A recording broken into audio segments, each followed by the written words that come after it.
آج کہاں سے شروع کرنا ہے؟ نشان لگا ہوا ہے آیت 201 200 ختم نہیں ہوئی تھی وہ. 199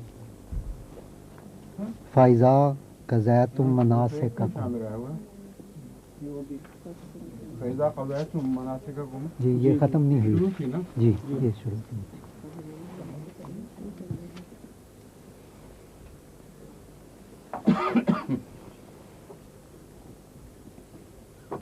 أعوذ بالله من الشيطان الرجيم. بسم الله الرحمن الرحيم. فإذا قضيتم مناسككم فاذكروا الله كذكركم آباءكم أو أشد ذكرا. فمن الناس من يقول ربنا آتنا في الدنيا وما له في الآخرة من خلاق. ومنهم من يقول ربنا آتنا في الدنيا حسنة وفي الآخرة حسنة وقنا عذاب النار. اور جب تم حج عبادت کے فرائض مقررہ طریق کے مطابق ادا کر لو. مناسک وہ طریق ہیں جو عبادت کے خدا تعالیٰ کی طرف سے دکھائے گئے. منسک کہتے ہیں طریق کو اور مناسک جمع ہے. فاذکروا اللہ کا ذکرکم آباءکم. تو اللہ کا ذکر کرو. کا ذکرکم آباءکم اور شد ذکرہ. جیسے تم اپنے آبا کا ذکر کرتے ہو. اور شدہ ذکرہ یا اس سے بھی بڑھ کر ذکر. یہ میں نے بیان کیا تھا کہ اس میں ایک تو اس پر دھیان جاتا ہے جو عربوں میں رواج تھا. بڑے بڑے میلے جو لگتے تھے اس میں شعروں کے ذریعے بھی اور تقاریر کے ذریعے بھی اپنے آباء و اجداد کی بڑائی کی بڑے مارا کرتے تھے. اللہ کے ذکر کو اس سے تشبیہ دینا کچھ عجیب معلوم ہوتا ہے. اور پھر اس میں مبالغہ آمیزی بھی تھی, جھوٹ بھی تھا. لیکن اس آیت سے اس تصویر کی طرف دھیان ضرور چلا جاتا ہے اور یہ عربوں کے مزاج میں بات داخل تھی. مگر میرے نزدیک یہاں قوم سے مراد چونکہ مسلمان ہیں اور آبا سے مراد بزرگ آبا و اجداد, اس میں حضرت ابراہیم اور دوسرے انبیاء جنہوں نے اسی خانہ کعبہ کے گرد ذکر بلند کیا تھا, تو ان کے ذکر کی طرح جیسے تم ان کا ذکر کرتے ہو اور انہوں نے آگے ذکر بلند کیا, یہ دونوں مضمون ایک دوسرے کے ساتھ زنجیر کی طرح جڑے ہوئے لگتے ہیں. تم ذکر کرو اشد ذکر اور کوشش کرو زیادہ اشد ذکر کی. اور اشد ذکر میں حضرت صلی اللہ علیہ وسلم نے جو خانہ کعبہ کی روایات میں ذکر میں اضافے کر دیے ہیں اور جس آخری شان تک اسے پہنچا دیا ہے وہ مراد معلوم ہوتی ہے اشد ذکر میں. فمن الناس من یقول ربنا آتنا فی الدنیا. اور لوگ ایسے بھی ہیں, ان میں سے ایسے لوگ بھی ہیں جو کہتے ہیں کہ اے ہمارے رب ہمیں دنیا میں دے دے. یہاں آپ دیکھیں حسنہ کا لفظ استعمال نہیں ہوا. یہ نہیں فرمایا یہاں فمن الناس من یقول ربنا آتنا فی الدنیا حسنۃ. اور یہ اشارہ اس طرف ہے کہ لفظ حسنہ میں دنیا کی پاک اور اچھی چیزوں کی طلب کی تمنا پائی جاتی ہے جو مومن مانگتے ہیں. جب وہ دنیا مانگتے ہیں تو دنیا طلب بھی پیش نظر نہیں ہوتی, بلکہ اس دنیا میں بھی نیکیوں کی توفیق, ایسا رزق جو آگے نیکیوں کے حصول کا ذریعہ بنے اور روحانی سعادتوں کا موجب بنے. تو حسنہ میں یہ مضمون داخل ہے. اور خالی دنیا طلبی میں محض دنیا ہے اور کوئی نیت نہیں, دنیا سے آگے ان کی نظر ہی نہیں پڑتی. اس لیے اللہ تعالیٰ نے یہاں فرمایا لوگوں میں سے ایسا بھی ہے جو کہتا ہے کہ ہمیں دنیا دے. وَمَا لَهُ فِي الْآخِرَةِ مِنْ خَلَاقٍ. اس کے لیے آخرت میں کوئی حصہ نہیں ہوگا. اگر حسنہ ہوتا تو شاید آخرت میں حصہ مل بھی جاتا، مگر جو نظر ہی دنیا پہ ٹھہر گئی ہے تو آخرت میں حصے کا کوئی سوال ہی باقی نہیں رہتا. وَمِنْهُمْ مَنْ يَقُولُ رَبَّنَا آتِنَا فِي الدُّنْيَا حَسَنَةً. وَمِنْهُمْ، اور ان میں سے ایسا بھی ہے جو کہتا ہے ربنا آتنا فی الدنیا حسنۃ، اے ہمارے رب ہمیں عطا فرما دنیا میں حسنہ، اچھی باتیں، وفی الآخرۃ حسنۃ، اور آخرت میں بھی اچھی باتیں، وقنا عذاب النار، اچھی باتیں، اچھی چیزیں، سب چیزیں حسنہ کے اندر داخل ہیں. وقنا عذاب النار، اور ہمیں آگ کے عذاب سے بچا. وقنا میں کتنے الفاظ ہیں؟ وقنا میں ایک لفظ ہے یا ایک سے زائد لفظ ہیں؟ دو بس؟ تین ہے. تین ہیں. ایک ہے واو واو جس کے معنی ہے اور، ایک ہے قے کے جس کا مطلب ہے بچا، اور ایک ہے نا جس کا مطلب ہے ہم. تو عام طور پر لوگ ترجمے میں اکٹھا ایک ہی لفظ سمجھ کے ترجمہ پڑھتے ہیں.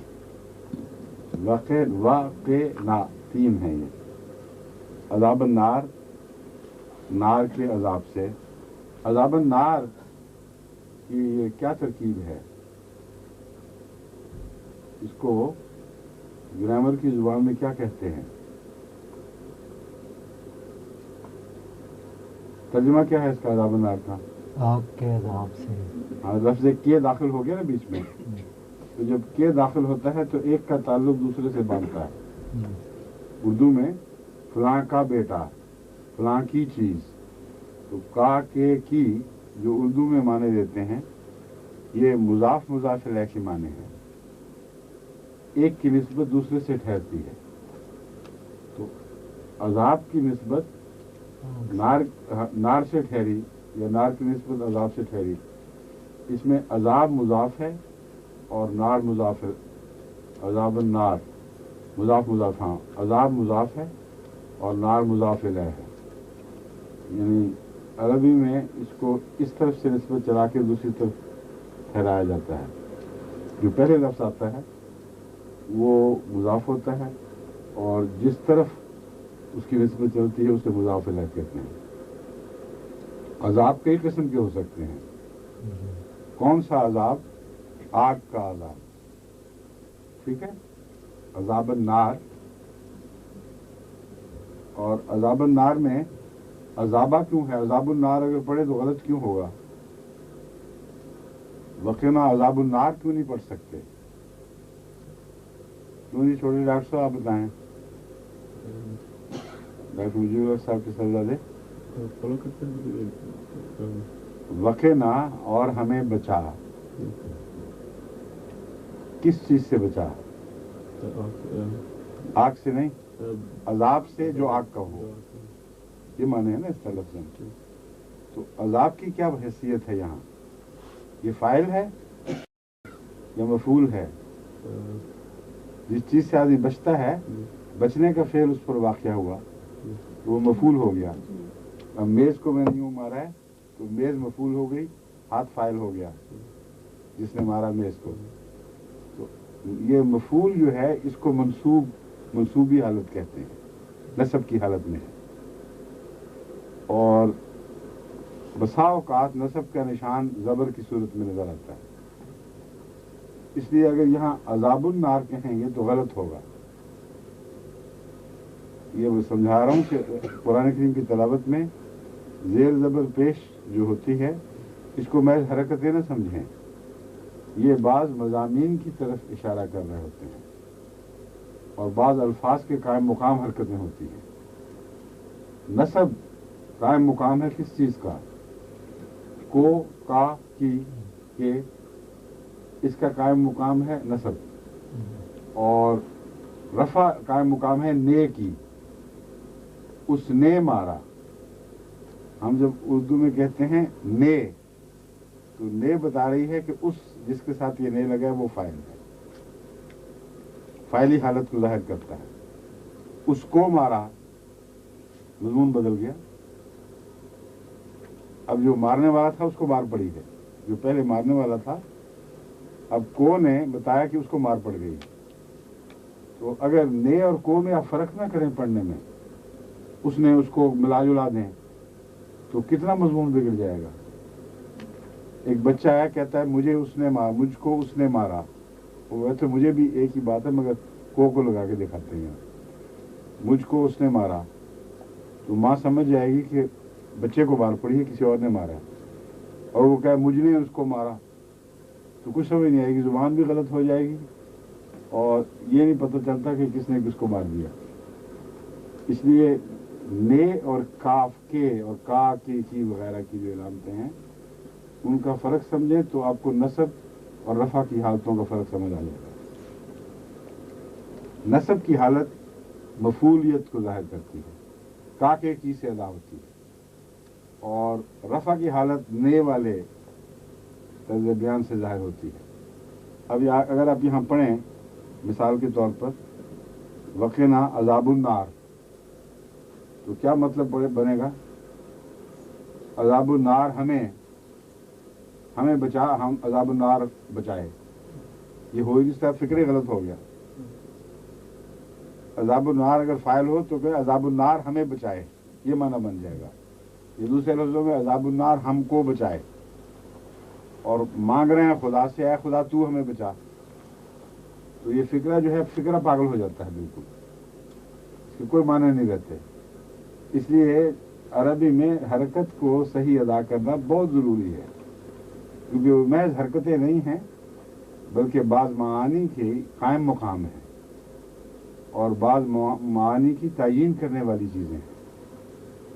تو اردو کے اور انگریزی کے جو الفاظ بعض باتیں ظاہر کرتے ہیں وہ عربی میں حرکات سے ظاہر کر دیے جاتے ہیں. سمجھ گئے؟ اچھا اب آگے چلیے. اولئک لہم نصیب مما کسبوا، جو لوگ یہ دعا کرتے ہیں کہ اے خدا ہمیں دنیا کی حسنت اچھی بھلائی بھی عطا فرما، آخرت کی بھلائی بھی عطا کر، اور ہمیں آگ کے عذاب سے بچا. اولئک لہم نصیب مما کسبوا، یہی وہ لوگ ہیں جن کے حصہ میں، جن کے نصیب میں وہ کچھ ہوگا جو انہوں نے کمایا. ان کا اجر ضائع نہیں کیا جائے گا، انہیں عطا کیا جائے گا. واللہ سریع الحساب، اور اللہ تعالیٰ بہت جلد ہے حساب لینے میں.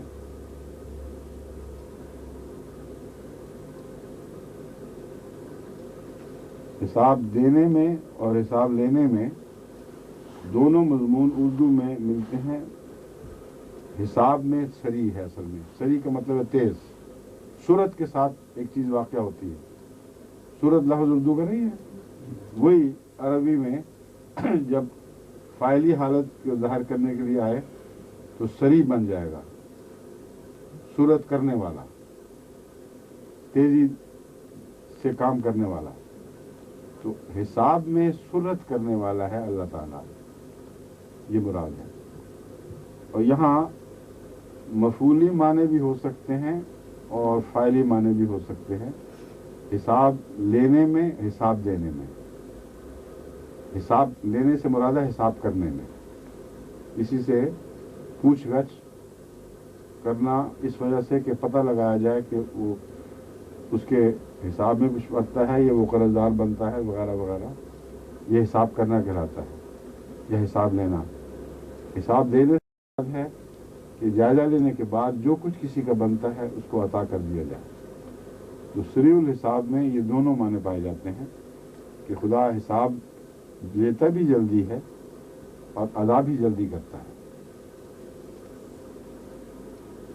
وَاذْكُرُوا اللَّهَ فِي أَيَّامٍ مَّعْدُودَاتٍ، اور اللہ کو یاد کرو تھوڑے دنوں میں. اب یہ جو مفہوم ہے بالکل واضح ہے ویسے تو، اللہ کو یاد کرو تھوڑے دنوں میں، مگر اس واضح مفہوم میں بھی ایک ابہام ملتا ہے. ایک انسان سوچ سکتا ہے کہ تھوڑے دن یاد کرو پھر نہ کرو. تو یہ بالکل قرآنی طرز بیان کے خلاف ترجمہ ہوگا. واضح سے مراد ہے کہ قرآن کریم کی طرز بیان کو دیکھا جائے تو پھر بالکل مضمون روشن ہے, اس میں کوئی بھام نہیں. اگر بغیر خیال کے آپ اس کا ترجمہ کریں کہ خدا فرما رہا ہے کہ تھوڑے دن یاد کرو, تو بالکل غلط مفہوم دماغ میں آ جائے گا. مراد یہ ہے کہ یہ تھوڑے دن جو حج کے ہیں, جس طرح ایام و معدودات, کچھ دن ہی تو ہیں, ان میں جتنا زور لگتا ہے لگا لو, پھر ہاتھ نہیں آئیں گے. یہ مضمون ہے کہ ان چند دنوں میں جو ذکر الہی ہو سکتا ہے وہ بعد میں نصیب نہیں ہوگا. اس لیے ان تھوڑے سے دنوں میں جتنا ذکر کر سکتے ہو کر لو, کیونکہ ذکر کا جو مقام اور مرتبہ ان ایام میں ہے وہ دوسرے ایام میں نصیب نہیں ہو سکتا. فمن تعجل فی یومین فلا اثم علیہ, پس جو بھی 2 دنوں میں جلدی کر لے اور ٹھہرے نہیں وہاں, اور تو اس کا گناہ کوئی نہیں, کوئی حرج نہیں. ومن تاخر, اور جو 2 دن کے بعد بھی ٹھہرا رہے, فلا اثم علیہ, تو اس پر بھی کوئی گناہ نہیں. لمن اتقی, مگر اس پر جو تقوی اختیار کرنے والا. ٹھہرنے والا کس نیت سے ٹھہر رہا ہے, یہ فیصلہ اس کی نیت کرے گی, اس کا تقوی کرے. اگر تقوی کی نیت ہے تو کوئی حرج نہیں, لیکن اگر اور کوئی نیتیں شامل ہو گئی ہیں تو اس کا ٹھہرنا پھر خدا کے لیے نہیں ہوگا. اور جلدی واپس لوٹنے والا بھی کیوں جلدی واپس لوٹ رہا ہے؟ اگر مجبوریاں ہیں اور دل چاہتا ہے ٹھہرنے کو, تو یہ تقوی کی علامت ہوگی. تو عام فتوے کا جہاں تک تعلق ہے کوئی حرج نہیں, یہ بھی جائز ہے وہ بھی جائز ہے, مگر فیصلہ تقوی سے ہوگا. لمن اتقی, جو تقوی کرتا ہے اس کے لیے جائز ہے دونوں باتیں. جو تقوی سے صحیح دامن ہے, جس کا ہاتھ خالی ہے, اس کے لیے نقصان کا بھی خطرہ ہے. واتقوا اللہ, اور اللہ کا تقوی اختیار کرو. اتقو کون سا صیغہ ہے؟ کیونکہ آپ نے بتایا تھا صیغہ اس دن, دوبارہ بتا دیں. اتقو کیا ہے؟ فعل ماضی ہے, مضارع ہے, یا کچھ اور ہے؟ پھر وہی بات جو اس دن سمجھائی تھی آپ کو, پھر آپ نے وہی کی. آپ بتائیں. امر ہے, فعل امر ہے. تقوی اختیار کرو, نہ اس میں ماضی پایا جاتا ہے نہ مستقبل پایا جاتا ہے. تقوی اختیار کرے گا, تقوی اختیار کرتا ہے, یہ فعل مضارع ہے. تقوی اختیار کرو ہے ایک خواہش کا اظہار ہے. کوئی نہ کرے تو کوئی بھی زمانہ نہیں, اگر کرے تو جب کرے وہ زمانہ آ جائے گا, لیکن اس لفظ کے اندر کوئی زمانہ نہیں ہے. ماضی نہ ماضی ہے نہ مستقبل ہے, لیکن ایک زمانے کا مفہوم پایا جاتا ہے, اس لیے فعل ہے. فعل جو ہے اس کی تعریف یہ کی جاتی ہے جس میں کوئی زمانہ پایا جائے. اب امر جو ہے یہ ایک بیچ کا مسئلہ ہے, اس کو سمجھنا چاہیے. ماضی میں جو فعل ہو گیا وہ ماضی ہے, مستقبل میں جو فعل ہوگا یا حال میں جو ہو رہا ہے یہ کیا ہے؟ مضارع ہے. اور جو امر ہے وہ کیا ہے؟ امر میں حقیقت میں ظاہری طور پر زمانہ موجود نہیں ہے, مگر زمانے کا مفہوم داخل ہے اور امکان داخل ہے. میں چاہتا ہوں کہ کوئی یہ کام کرے, اب نہ کرے تو کوئی زمانہ نہیں اس میں. فعل واقعہ تب ہوگا جب وہ کرے گا, لیکن میرے چاہنے میں ایک حال کا مضمون داخل ہے. تو لفظ امر کو اگر 2 حصوں میں توڑیں تو پھر اس کے زمانے کی سمجھ آتی ہے.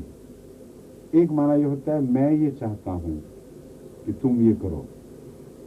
جو پہلا حصہ ہے وہ مضارع کے حالیہ معنی ہے, اور دوسرا جو حصہ ہے اس میں مستقبل کا امکان پایا جاتا ہے. اس لیے تعریف کی روح سے یہ فعل ہی ہے, سمجھ گئے, اور فعل امر ہے. اتقو, تقوی اختیار کو. فعل امر مذکر ہے کہ مؤنث ہے؟